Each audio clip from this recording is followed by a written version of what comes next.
Boa noite a todos. Que bom estar aqui mais uma vez na casa de Deus. Amém? Gostaria de dar boa noite àqueles que estão nos acompanhando pelas redes sociais. E dizer, primeiro, agradecer a Deus. Eu não vou chorar. Prometo que não. Sou mais chorão do que o outro. Hoje é dia de agradecer, principalmente por ser um culto de oração. E agradecer a vocês que oraram por mim, né? Ontem eu fui pedalar com meu irmão. E cada dia eu encontro pessoas que disseram, olha, eu orei por você. Orei por você, por sua mãe. Aqueles que não sabem, o Covid gostou muito de mim. Ele me pegou de jeito. Costumo dizer que eu acho que o Covid é feminino que me pegou, porque ele não quis me abandonar. E eu fiquei internado durante 9 dias e passei ali momentos muito difíceis. Mas eu, graças a Deus, e a minha mãe, a nossa mãe, ela tem 80 anos. E o interessante é que quando eu descobri, fiz o teste que estava com Covid, quando eu vim de Belém para a cidade que nós moramos, em Concórdia, eu decidi que eu não iria mais para casa, porque mora só eu e ela. Eu disse, mãe, eu não vou para casa. Liguei para Ezequias, disse, olha, eu não vou voltar para casa porque eu não quero expor a nossa mãe. E eu tenho um sítio próximo à cidade, se eu vou para o sítio, lá tem toda a estrutura. A minha mãe ficou muito triste, chorou, fez um escândalo danado, porque eu iria ficar sozinho, mas eu me isolei e fui para o sítio, né? E passei maus momentos lá, piorei, depois fui internado. E logo depois, internado, eu pedi para fazer um exame na minha mãe. E mandei coletar o sangue dela, mandei o meu motorista levar até o hospital. E qual foi nossa surpresa? Que a mamãe também estava com Covid. E depois, o laboratório do Hospital Adventista de Belém, aquela que é responsável, ela disse para mim, olha, Eliezer, não foi você que passou para a sua mãe. Foi a sua mãe que passou para você o vírus.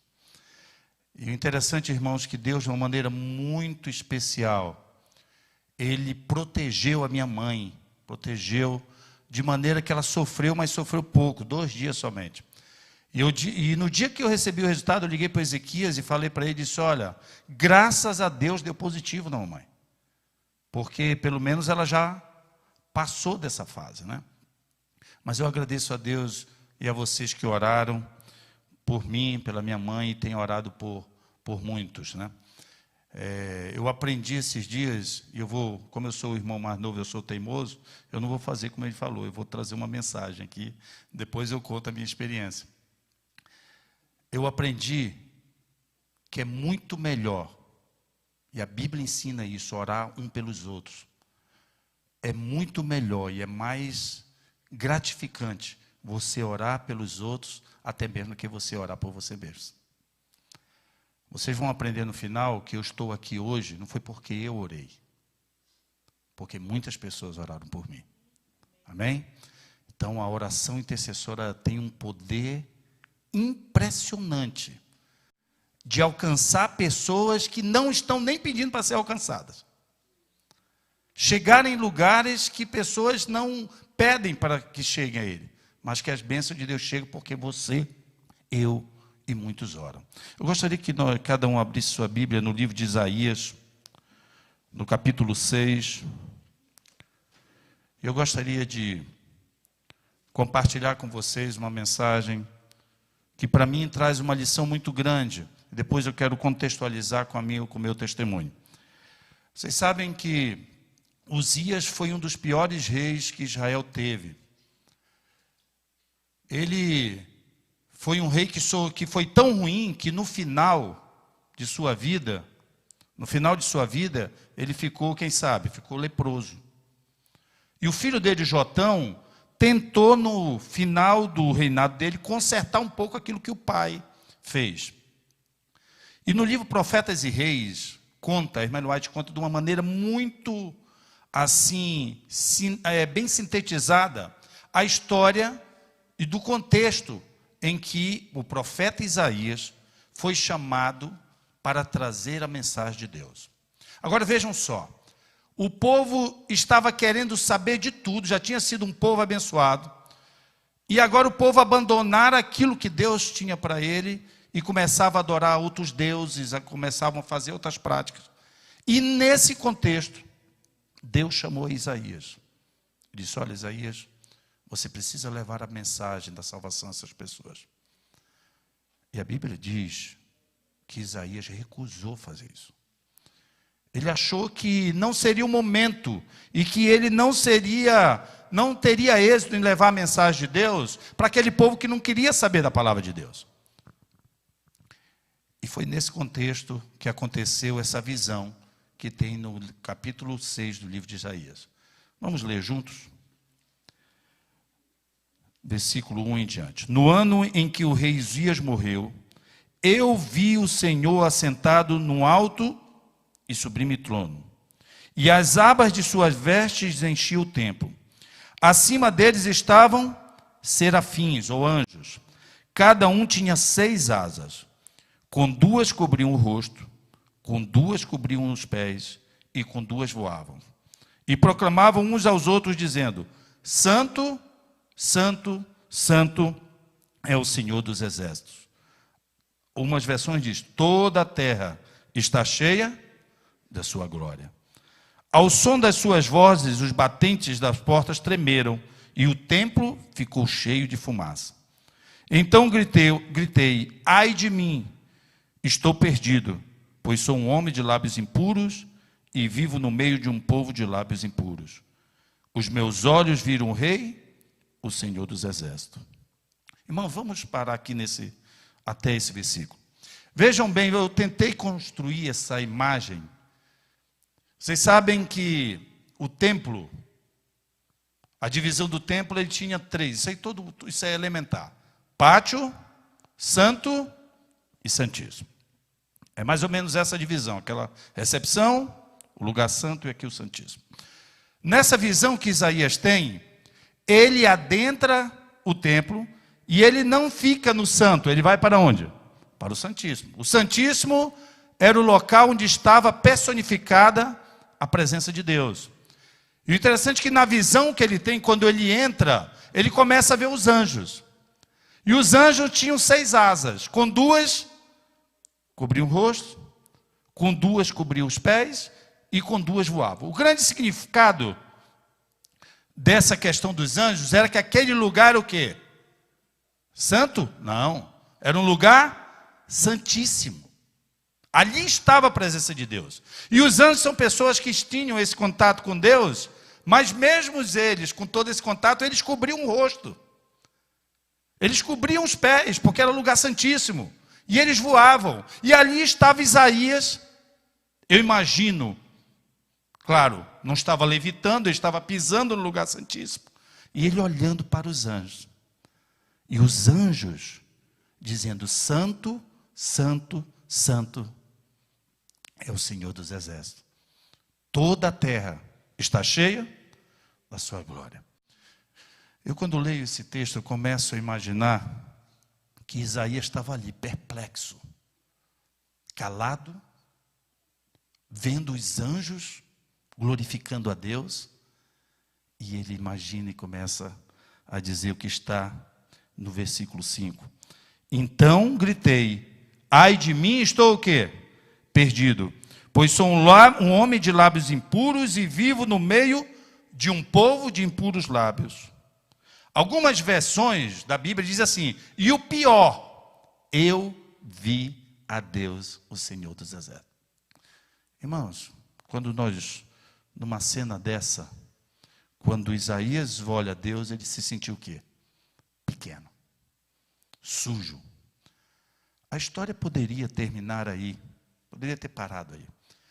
Mas, no relato da visão, no versículo 6, diz o seguinte: logo, um dos anjos, ou um dos serafins, voou até mim, trazendo uma brasa viva, que havia tirado do altar com um tenaz. Com ela, tocou a minha boca e disse, ou meus lábios: veja, isto tocou os seus lábios. Por isso a tua iniquidade foi tirada, e os teus pecados serão perdoados. Irmãos, eu tento imaginar essa cena de que Isaías estava ali, clamou, se sentiu perdido, e ali próprio Deus providencia a salvação de Isaías. Veio até ele, estendeu a mão até ele, disse: você é um homem de lábios impuros, então eu vou tocar nos teus lábios, vou purificar teus lábios. O teu pecado agora está perdoado. E aí, continuou no versículo 8. Então ouvi a voz do Senhor conclamando: quem enviarei? E quem irá por mim? E agora Isaías respondeu: eis-me aqui, envia-me a mim. Quando a gente está em situação difícil, quando a gente está em situação de extrema lamaçal do pecado, o que a gente precisa é que um anjo venha até nós, estenda a mão para a gente e nos purifique. Algumas lições a gente pode tirar desse texto, dessa visão. A primeira lição que eu queria tirar e deixar para vocês é o seguinte: não importa a maneira que você venha até Deus, ao templo, à igreja. Durante muito tempo, e eu vou contar a minha história já já, durante muito tempo, o tempo que eu fiquei fora, longe de Deus, eu não tinha vontade de ir à igreja, porque eu pensava assim: a igreja não é lugar para mim, que eu sou muito pecador. A igreja não é local para mim. Lá está todo mundo em sintonia com Deus, eu estou fora, o que eu vou fazer na igreja? O interessante é que quanto mais você acha que não deve ir à igreja, quanto mais você acha que você é pecador o suficiente, é aquela história. Às vezes Satanás chega no nosso ouvido e diz assim: olha, não vai à igreja hoje, não vai à igreja, porque você não está com vontade de ir na igreja. Então, para que ir na igreja sem vontade? Esse é o momento em que nós mais necessitamos vir à igreja. Porque o que importa não é a maneira que a gente entra na igreja, o que importa é a maneira que a gente sai. Aqui é um hospital, aqui é lugar de cura, aqui é lugar de você ser tocado, aqui é lugar de você dar glória a Deus, aqui é lugar de você dizer que está perdido, aqui é lugar de você dizer que está sujo, e aqui é lugar de os anjos virem, tocar em você, purificar a você e a mim, para que a gente possa sair daqui muito melhor do que a gente entrou. Amém? Isaías, naquele momento em que o anjo tocou em Isaías, tocou nos seus lábios, purificou a ele. Agora Deus disse para ele: Isaías, agora, o teu problema era o pecado que tu disse que tinha. Tu veio aqui não aceitando a missão que eu te dei. Você que é uma pessoa que tem a palavra de Deus, se eu não enviar a ti, quem eu vou enviar? Irmãos, eu nasci na igreja, meu irmão já contou, somos filhos de uma família adventista. Nosso pai foi uma pessoa que, dentro daquilo que ele achava que era correto, e ele era um homem correto, ele nos ensinou um caminho. O Ezequias, ele conta uma história, e isso tem acontecido comigo, eu nunca falei para ele. Ele, quando prega, que eu já ouvi várias vezes, ele fala de pessoas que o encontraram, que eram amigos dele há muito tempo, e que não acreditam que ele era pastor, né? Meu irmão era danado, irmãos, viu? Não só eu fui danado, mas ele também era danado, né? Mas eu vejo pessoas que durante um bom período, eu tenho entre aspas, amigo, eu passei 15 anos fora da igreja. 15 anos. Eu nasci, cresci, fiquei bobo, casei e saí da igreja depois, né? E quando eu separei, eu parece que Satanás disse assim: agora eu vou pegar de jeito esse rapaz. E eu me lembro que no dia que eu separei, a minha cabeça mudou no mesmo dia. Eu disse assim, agora, como nós fomos criados na igreja, eu não aproveitei muito, Ezequias também não. Eu vim aproveitar, eu vim ser jovem, já meio velho, né? Meu pai não deixava a gente sair muito, né? Tinha hora de chegar em casa. Já pensou? Eu com 15 anos, 16 anos, quero namorar. Aí tinha namorada, né? Arrumava namoradinha. Quando era no interior, aí o papai dizia assim, você pode sair, mas 10 horas você tem que estar em casa. Aí as meninas não eram da igreja. 10 horas é a hora que as meninas saíram para a rua. Aí 10 horas eu tinha que me despedir, dizer, olha, eu tenho que ir embora, tal, tenho que fazer uma coisa. Mas não era, porque eu tinha que chegar às 10 horas em casa. Então fui muito preso, eu tinha maior vontade. Sábado à tarde era isso aqui eu já deve ter contado. Isso era uma cruz ficar no sábado à tarde em casa. Porque o papai chegava, a gente ia para a igreja, quando dava meio-dia, almoçar, quando era 1 hora, ele trancava o cadeado. Disse, olha, agora é sábado. Não é? E a gente ficava louco. Então, como eu casei muito cedo, e como eu separei, quando eu separei, eu tinha 30 anos. Estava com 30 anos. E aí eu disse, agora eu vou fazer tudo o que eu quero fazer. Satanás pegou e disse, Elias, aproveita. Não tem mais a mulher para te encher a paciência, não tem mais o pai para te regular, agora eu vou bagunçar contigo. E ele bagunçou. Eu saí da igreja e saí mesmo. E eu me lembro que, se eu for contar as histórias para vocês, foram muitas, né? Bebedeiras, farras. Depois, Satanás disse assim, olha, para eu te colocar do meu lado, tu vai trabalhar com eventos, com show. Aí eu comecei a ser produtor de eventos. Comecei a pegar bandas e aí mergulhei de vez mesmo, entrei.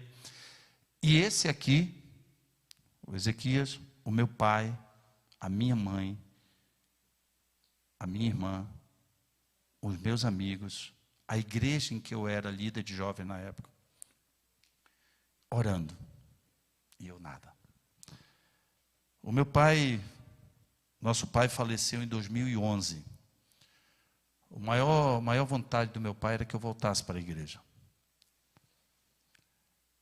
O interessante, irmãos, é que eu tinha vontade de voltar, mas não tinha muita força. E ele morreu em 2011 e não me viu voltar. E eu continuei. Se vocês terem uma ideia, uma vez não sei se devo contar, mas uma vez eu bebi tanto, mas tanto mesmo, que eu fui para uma cidade distante, 200 quilômetros da cidade onde eu morava. E eu fui para um show. E eu bebi muito mesmo. E eu voltei dirigindo. Peguei o carro, eu e um amigo que estava comigo, e eu voltei dirigindo. Não sei como. Mas eu parei numa cidade, no meio, chamado Ipixuna. É uma cidade que hoje eu vou muito lá, porque eu trabalho lá, às vezes. E eu parei nessa cidade, não sei que horas. Quando eu acordei, era 7h30 da manhã, o carro ligado. Eu parado num posto de gasolina, dormindo lá, e o sol batendo, o ar-condicionado ligado, o carro ligado, e eu dormindo. Aí eu acordei assustado, não sabia onde estava. Na hora, eu disse assim, mas que coisa, que sorte, né? Hoje eu tenho certeza que foi quem? Foi Deus. Mas eu continuei nessa vida. Quando foi em 2015, eu fui para um carnaval. Eu, um deputado, amigo meu, e um prefeito. Eu trabalho nessa área política, e a gente foi para um carnaval. Sexta-feira, sábado, domingo, segunda-feira. Na terça-feira, eu ia voltar todo dia. Eu voltei 3 horas da manhã para casa. A nossa mãe, só mora eu e minha mãe. A minha mãe sempre só dormia depois que eu chegava. E nesse dia que eu bati para ela abrir, porque ela trancava a porta por dentro, ela queria saber a hora que eu chegava. E eu bati, ela abriu. Quando ela abriu, nunca tinha acontecido isso. Ela sempre ficava muito triste, mas nesse dia minha mãe olhou para mim, chorando, e disse assim, é essa vida que tu quer para o resto da tua vida para ti? Irmãos, você acredita que o Espírito Santo pode converter alguém bêbado? Vocês acreditam ou não? Eu fui para o quarto e comecei a chorar, bêbado. E eu disse, eu não posso ver minha mãe desse jeito. E aí eu fui dormir e acordei 6 horas da manhã, bêbado ainda. E me deu uma vontade de chorar imensa, imensa. Eu chorei. Depois de muitos anos eu me ajoelhei e orei, bêbado. Embriagado ainda. E orei, Senhor, eu queria tanto que o Senhor me desse força para que eu parasse. Eu queria tanto que o Senhor me ajudasse. Eu não queria ver mais minha mãe sofrendo. Meu pai já morreu e não me viu voltar. Eu queria tanto que o Senhor me ajudasse. E aí eu continuei chorando, acordei, levantei, peguei e disse, eu vou largar essa vida. Um parênteses aqui. Várias vezes, enquanto eu bebia, toda segunda-feira eu prometia que ia parar de beber. Vocês sabem que a segunda-feira ela é terrível, né? Você pega ali, quem bebe muito, bebe sexta, sábado, domingo, segunda-feira você está acabado. A segunda-feira é o dia de prometer parar de beber, é o dia de começar a fazer regime. Né? Toda segunda-feira a gente promete isso. E aí eu levantei e disse, não vou beber mais. E eu vou voltar para Deus. Amém? Só que eu já tinha falado isso muitas vezes. E aí eu levantei, eu comecei, peguei o celular, disse, tem um monte de música, vou tirar. Comecei a ser radical, tirei a música. Aí meu carro estava sujo, eu peguei e fui lavar o carro. Tirei tudo, CD, um monte de CD, joguei fora. Aí eu fui e liguei para minha irmã, para nossa irmã, disse, mana, vem me buscar aqui no Lava Jato, que eu quero muito falar contigo e vou deixar o carro lavando. Ela foi me buscar. Quando ela foi me buscar, eu comecei a chorar muito. E aí eu disse para ela, olha, eu tenho uma novidade para te contar. Eu não vou beber mais e eu vou voltar para a igreja. Amém? Ela começou a chorar e eu disse assim, Espírito Santo, eu estava bêbado ainda, tá, irmãos? Ainda estava. Eu peguei e disse, vou ligar para o Ezequias. Não foi? Peguei o telefone. Ele atendeu, eu disse, oi, mano, tudo bem, velho? Ele disse, mano, eu tenho 2 novidades para te contar. Ele disse, quais são? Eu disse, primeiro, eu não vou beber mais. Aí ele começou a chorar. E eu também. Eu digo que tem mais uma novidade. Eu quero que tu venha aqui me batizar.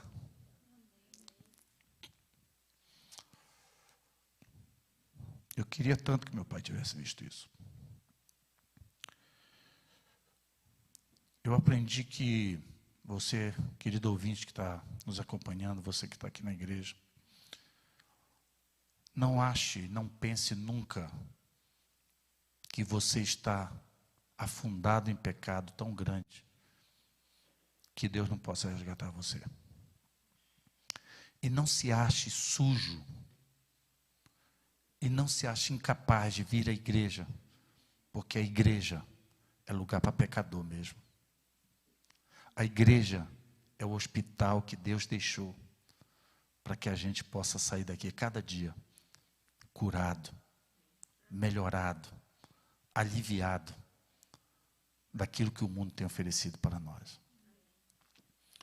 Desde esse dia, irmãos, já vai fazer 6 anos, tudo mudou na minha vida. Amém? Tudo. E meu irmão acompanha muito bem tudo. Os amigos se afastaram um bocado. Outros entenderam muito bem.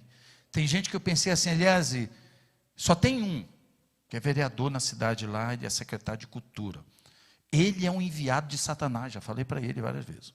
Eu digo, olha, Jander, tu é a pessoa de Satanás perto de mim. Porque ele andava muito comigo, direto. Vocês terem uma ideia, eu fazia carretas de som, eu tinha som grande. E ele tinha uma, nós começamos junto. Ele começou uma, eu comecei outra. E aí eu me saí, ele pegou e disse assim para mim. Esses dias ele falou de novo, ele disse, Eliezer, eu conheço meu povo. Tu vai voltar. Nós ainda vamos beber juntos. Eu digo, Jander, presta atenção. Aquele Eliezer, aquele Lico que tu conheceu já não existe mais. Amém? Morreu. Ele disse, não. O povo vai, mas volta. Eu digo, não. Nem vontade eu tenho, e eu tenho um Deus maravilhoso. Amém? Irmãos, graças a Deus tem sido uma bênção. Hoje eu sou ancião da igreja.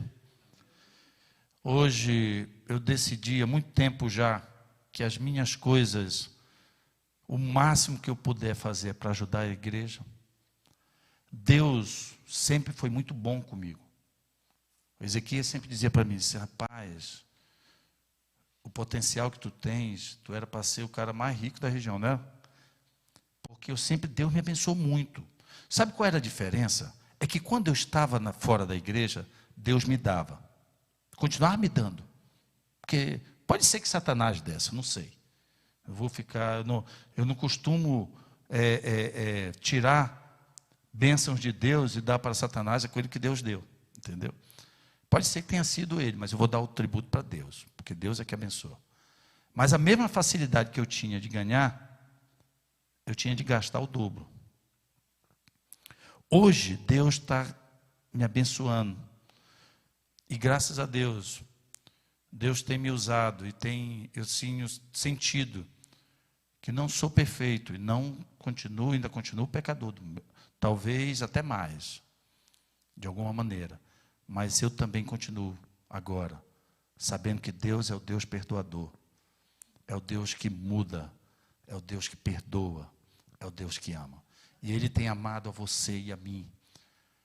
E o apelo que eu faço hoje é que se você, assim como Isaías, acha que não consegue levar a palavra, que você está no meio de muitos pecadores, e você também é pecador, clame a Deus, peça a Deus, diga a Deus que você é uma pessoa impura, e peça que Deus, mais uma vez, estenda a mão até você, toque nos seus lábios, toque na sua vida, e que Deus te use sempre, porque o fim está próximo.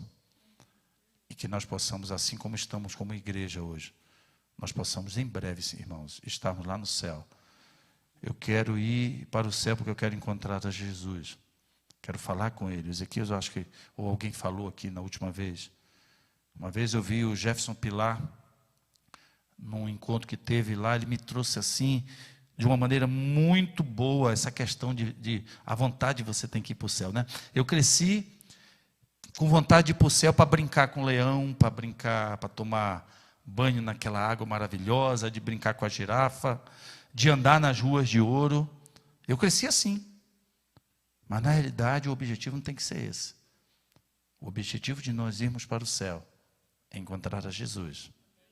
Nem o seu pai, nem o meu pai, que faleceu, deve ser o principal motivo. O principal motivo é Jesus. E junto com Jesus eu quero encontrar meu pai. Você quer encontrar alguém, e eu quero encontrar você. E que nós possamos estar sempre entregando nossa vida a Ele. E que possa saber sempre que não importa a maneira como você entra aqui, mas o importante é a maneira que você sai. Que Deus possa nos abençoar hoje e eternamente. Amém, Senhor. Vamos ficar em pé? E vamos orar.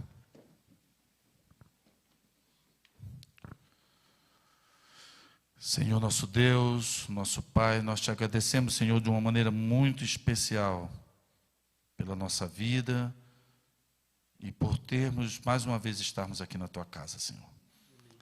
Muitas pessoas estão nos assistindo agora pelas redes sociais, estão aqui no Teu tempo também, Senhor.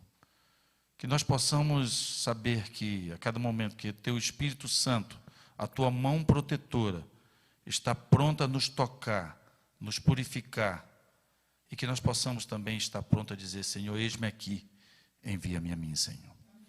Abençoe os pedidos de oração que foram feitos, abençoe a Tua igreja, proteja esse mundo dessa pandemia, abençoe de maneira muito especial aqueles que estão sofrendo lá no Líbano, mas em todo o mundo, que Teu Santo Espírito possa chegar aos seus corações, e que pessoas possam estar se arrependendo a cada dia, e vindo a Teus pés, e Te reconhecendo como o único e verdadeiro Salvador. abençoe esse distrito, essa igreja, de uma maneira muito especial. Tudo isso nós te rogamos e te agradecemos em nome do Senhor Jesus. Amém, Senhor.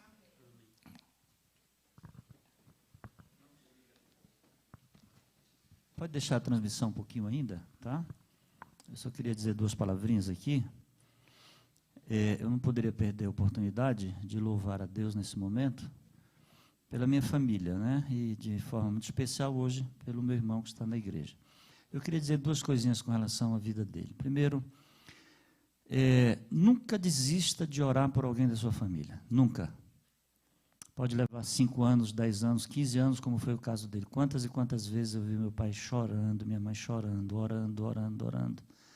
Todo dia que ele ligava, e ela ligava, dizia assim, não deixa de orar pelo Eliezer, não deixa de orar pelo Eliezer. E assim, essas orações são arapucas e armadilhas que Deus arma para o indivíduo se converter, por bem ou por mal. Então, nunca desista. E ele foi extremamente soft no testemunho dele. O Eliezer, ele esteve muito fora da igreja, muito. Eu vou falar sem a permissão dele, ele foi um dos maiores pinchadores da cidade de Belém. Sabe o que é isso? Em Belém tem muito isso. Na adolescência dele, ele entrou por esse caminho. Eu passava no Hospital Belém, estava lá, Lico, o terrível, escrito em letras garrafais, no Hospital Adventista de Belém. E vocês sabem que se gasta uma nota com essas tintas, né, com esses sprays. Então, sempre foi fruto de oração. Mas do jeito que ele foi, tão intenso, na maldade, na perversidade, fora da igreja, no sentido de estar longe do Senhor, ele está sendo intenso agora na igreja, para a glória de Deus. Então, assim, nunca desista, nunca pode demorar 1 ano, 2 anos, 5 anos, 10 anos. Se morra orando, como meu pai fez, morreu. Eu imagino quando Jesus voltar, que ele se dê conta de que ele está salvo. A surpresa para ele. Então, nunca desista de orar por alguém, nunca.